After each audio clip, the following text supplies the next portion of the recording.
everyone, and welcome to Stan the Wine Man TV. I am your host, Stan Rattan, and this is the Blue Collar Wine Show, where I help you spend your wine dollars wisely. Yes, we're doing a blind tasting, and this is going to be fun because these are red blends under $15. So I'm very excited to do this.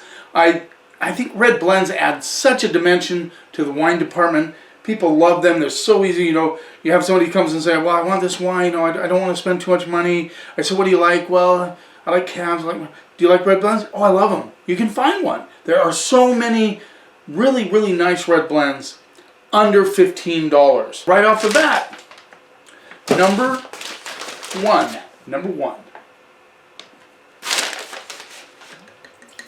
Under $15 is a sweet price point. I think some of these are even less than that. And the cool thing about these wines, some of these winemakers, of course, they use some of the juice that is left over from their main wines that they make, and they blend them. Get the maximum amount of dollars from their grapes. Number one, let's see what we get on the nose. Good color. It's pretty dark. Yeah, I can barely see a little light through the bottom there.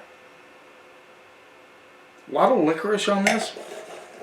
I like doing these because this is my COVID test, right? I can smell these, so I don't have it. Blackberries, a little bit of licorice. Interesting, hedging towards blackberry oatmeal cookies.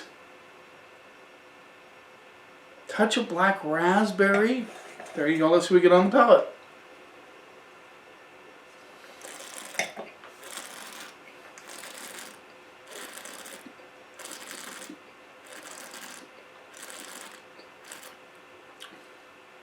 Nice and spicy. This has got like black pepper, white pepper, blackberries, smooth tannins, just a little bit of grittiness to the tannins, which I like.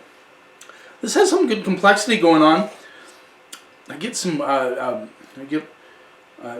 little cherry on the finish and a hit of tobacco. And you guys all know I love tobacco in my red wines. I don't even smoke. And a cigar maybe once in a blue moon.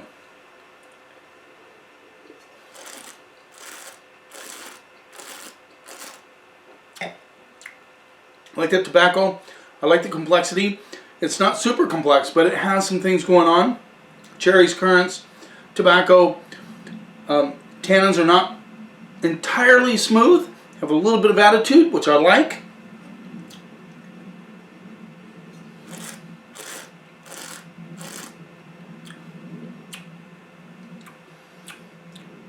Yeah, in fact, that tobacco comes through strong on the finish. Even a little tar element coming through there. Like that wine. I think it's very interesting. Let's give it a grade here.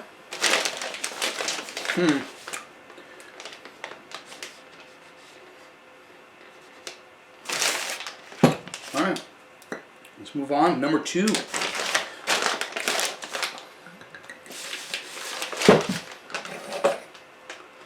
I can already tell this is a little lighter than number one. Number one, man. Hang it on. Yeah, I think that's fair. I think that's a fair grade. Okay. Number two. So a lot of you guys like these blind tastings. They're kind of fun. I like them too. A little more color coming through this one. It's still dark, but just a little bit more color. I can see kind of light through there. Let's see what we get on the nose. Wow. Cinnamon. Right off the bat. Cinnamon and cherries. That cinnamon is just really cool. I like that. A hint of graphite, that little pencil lead, just a touch. A little bit of red licorice as well. Let's see what we get on the palate.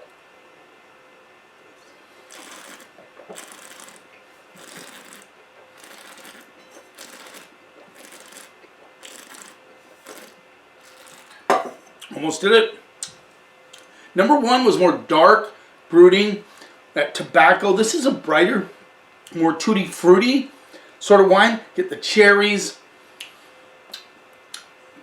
Yeah, definitely cherries. The cinnamon comes through on the palate as well.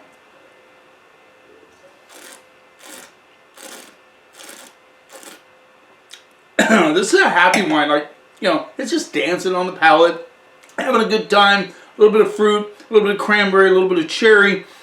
The cinnamon comes through. I get even a touch of red plum. I'm getting on the palate. Fresh, clean, brighter than number one. No tobacco on this one, but that's okay. This is like a quaffer, you know. Get out on the, you know, sit in your living room and watch the rain outside or whatever's going on. It's fall now, right? You just enjoy yourself, not really think about it, but it's pretty tasty. This is like a 9 in the delicious category.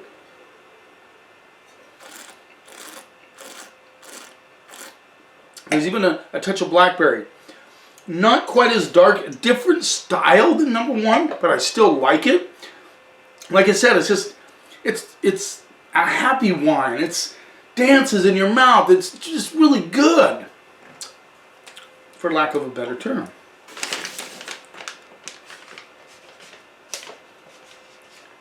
Like I said, not quite as complex as number one, but I still really like it. I know a lot of people would like that wine. Absolutely. Let's go on number 3. I like it. I really do like these. These are fun. My wife Susie bagged them up. Thank you, Susie, for doing that. A little shout out to Meg. And on the way to when we can actually go over to see you in London. Very excited about that. That'll happen one of these days. Number 3, let's see if we got on. Oh, let's look at the color first. This is about the same color as number 1. Just barely, so maybe just a little lighter, but not much. Not as light as number 2. Let's see what we get on the nose.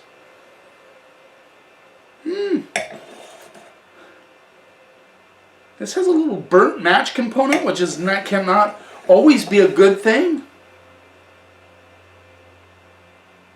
Burnt match, a little tobacco on the nose. Definitely a dark cherry currant thing going on. The burnt match is blowing off just a little bit. A little stink action as well. Barely, but it's there. Let's see what we get on the palate.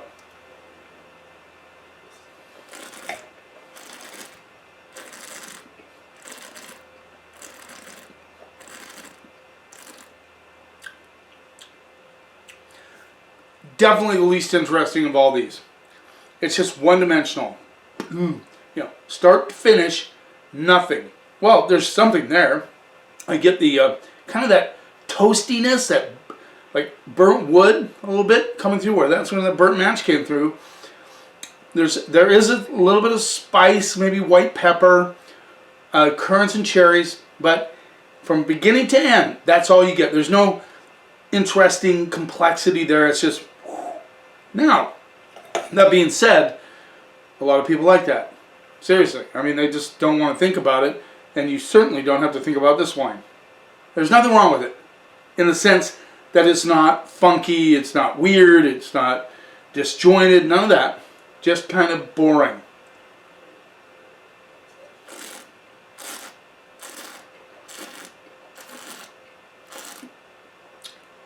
Yeah. Even tiny. The tobacco kind of hits on the back end. I can feel that. Yeah. Yeah. Yeah. Yeah. Might be being generous. That, like I said, a lot of people would buy this and go, "Oh, yeah, it's okay." No complaints. They're not going to complain to the wine store that led them to it. "Oh, yeah, it's okay." All right. Number 4. Number 4.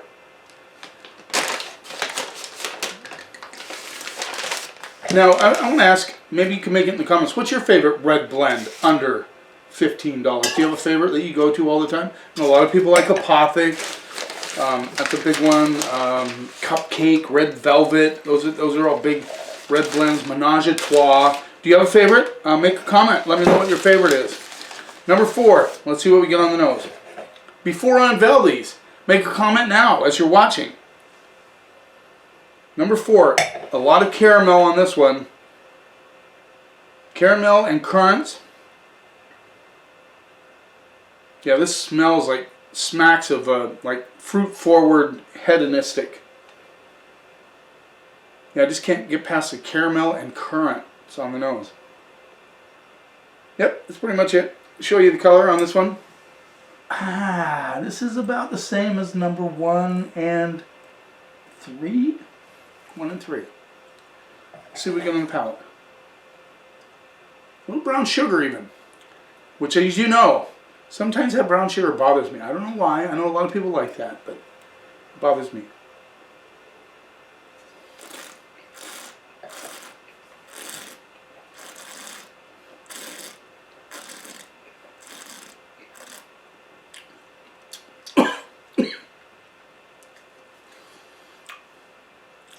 I'm going to go... I have the same feeling about this one that I had about number 3. It's pretty one-dimensional. Just when I mean one-dimensional, and I'll help you guys understand this, and you probably, a lot of you probably get it. But it means the same fruit flavors that you start with goes through the mid-palate into the finish. There's no variation. There's no juxtapositions. There's no... That's what complexity is. It's different things popping up here and there. This is currants. I'm glad the brown sugar and caramel did not come through on the palate. A little bit, but not a lot. Just a little tiny touch of it.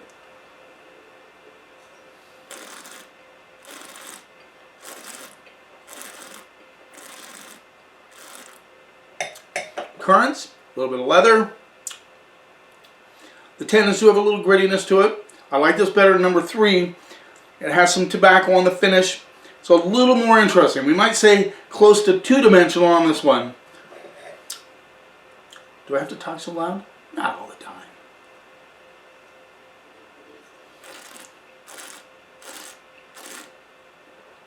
Yeah, I'm going to go closer to two-dimensional. A little more interesting than number 3. Tobacco, currants, a little bit of white pepper, a little bit of leather. Touch of, you know, I think I said tobacco already. Yeah. Okay.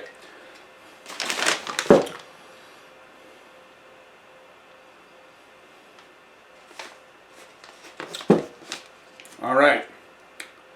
Well, let's finish on that. I'm like, nah. I think I'm gonna stay there. Nah. Yeah. A little more interesting than I thought, just on the finish. Okay, so let's line them up. In last, 3, second to last. It's a tie, but I'm gonna say this one is second to last, 3rd place. This one's 2nd place, even though they have the same grade. Still think this one was better than number 2 was better than number 4. And in 1st place, number 1. Okay. Let's do the unveiling. This is always a fun part. With a C-C, number 3, which I thought was pretty one-dimensional, kind of kind of boring. I see this kind of bums me out. Really? I've liked this one in the past, but it's from South Africa, which is a place I love. This is 2018. The Wolf Trap Syrah Mourvedre Viognier from South Africa. It's 60%, 85% Syrah, 14% Mourvedre, 1% Viognier. It's $13. Yeah. And I've liked this one in the past.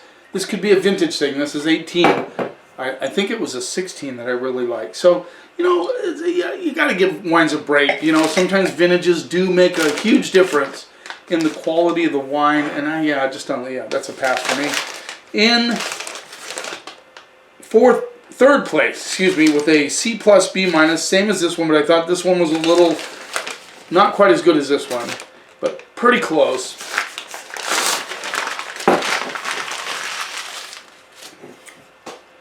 The Notebook Red Blend Washington 13 non-vintage Columbia Valley red wine. This is $12, and yeah. I mean, you know, C+B-, good grade, but I just thought it was you know, just not quite as, I said this was one-dimensional. That was just blah. This was one-dimensional. I thought this was closer to two-dimensional, number 2, but I gave it the same grade, C plus B minus.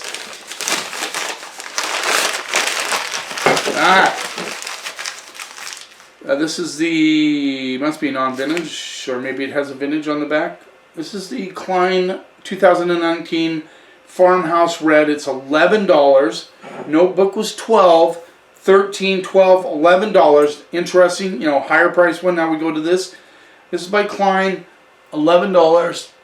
I thought it was more interesting than this one, but the same grade. Who knows what I'm talking about?